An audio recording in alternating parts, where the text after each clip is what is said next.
नमस्कार। मेरा नाम है डॉक्टर आयुष दुबे और मैं भोपाल में कंसल्टेंट न्यूरोलॉजिस्ट हूँ। आज मैं आपको एक बहुत ही ज़रूरी विषय के बारे में कुछ जानकारी देना चाहूँगा।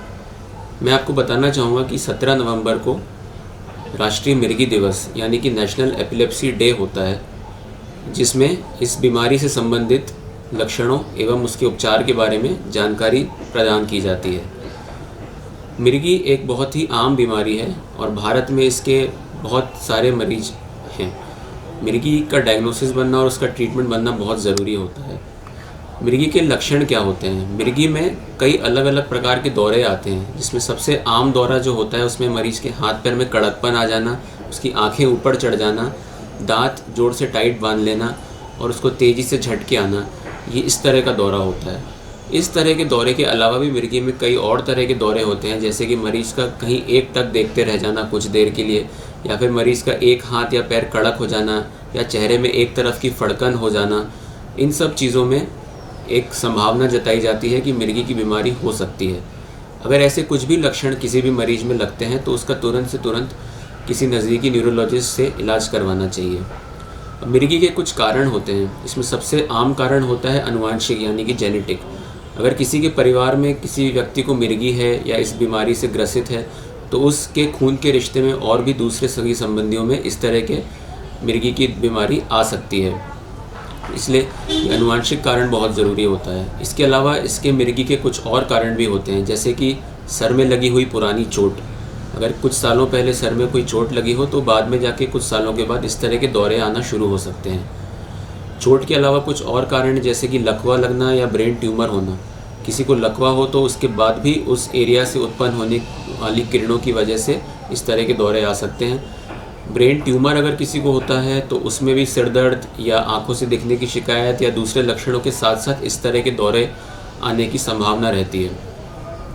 तो इन सब कारणों से मिर्गी की समस्या उत्पन्न हो सकती है। और भारत में एक और ज़रूरी कारण होता है ब्रेन का इन्फेक्शन, जो कि गंदगी में खान पान से या दूसरे इन्फेक्शन लगने से हो सकता है, जिसमें से जो सामान्य इन्फेक्शन होते हैं वो होते हैं ट्यूबरकुलोसिस यानी कि टीबी और न्यूरोसिस्टिसर्कोसिस, जिसमें दिमाग में छोटे छोटे कीटाणु का जमा हो जाना होता है, जिसकी वजह से इस तरह के दौरे उत्पन्न होते हैं। इस तरह के दौरे की शिकायत जब भी हो तो तुरंत अपने नज़दीकी न्यूरोलॉजिस्ट को दिखाना चाहिए और उसका समय से उपचार लेना चाहिए। मिर्गी का डायग्नोसिस बनाने के लिए आपके डॉक्टर आपको कई तरह के इन्वेस्टिगेशन एडवाइस कर सकते हैं, जैसे कि दिमाग का सीटी स्कैन, दिमाग का एमआरआई स्कैन या फिर दिमाग की ईईजी की जांच। इन सब जांचों से समझ में आता है या इन सब जांचों से हमें मदद मिलती है कि किस प्रकार की मिर्गी है और कितने दौरे आने की संभावना मरीज़ को और ज़्यादा है। जैसे ही इन चीज़ों का जांचों में ये लक्षण पकड़ में आते हैं तो तुरंत ही मिर्गी का इलाज शुरू कर देना चाहिए। मिर्गी का इलाज पहले कुछ चंद दवाइयों पे ही निर्भर था और आजकल अच्छी बात यह है कि हमारे पास आज बहुत सारे विकल्प मौजूद हैं और पुरानी दवाइयों से जो साइड इफ़ेक्ट होते थे, आजकल जो नई दवाइयाँ उपलब्ध हैं उनसे उस तरह के साइड इफ़ेक्ट ना के बराबर हैं। तो कई तरह की दवाइयाँ उपलब्ध हैं और इंजेक्शन्स भी उपलब्ध हैं। अगर किसी मरीज़ को बहुत ज़्यादा दौरे एक के बाद एक दौरे आते हैं, जिसे हम स्टेटस एपिलेप्टिकस बोलते हैं, उस अवस्था में मरीज़ को भर्ती करके तुरंत ही इन दवाइयों के इंजेक्शन्स चालू कर देने चाहिए ताकि उस व्यक्ति को जल्दी से जल्दी आराम मिल सके। अगर समय से इस बीमारी का इन दौरों का इलाज ना लिया जाए तो कई तरह की दिक्कतों को सामना पड़ सकता है। अगर एक के बाद एक कई दौरे आते हैं तो एक अवस्था होती है जिसे हम कहते हैं स्टेटस एपिलेप्टिकस। इस दौरे में अगर व्यक्ति पहुंच जाता है इस अवस्था में तो उसकी जान का भी खतरा उसको उत्पन्न हो जाता है। इसके अलावा अगर मरीज को दौरे आएँ और वो किसी खतरे के नज़दीक हो, जैसे कि गहरे पानी के निकट या आग के समीप, तो फिर उसके शरीर को और उसकी जान को भी खतरा उत्पन्न हो सकता है।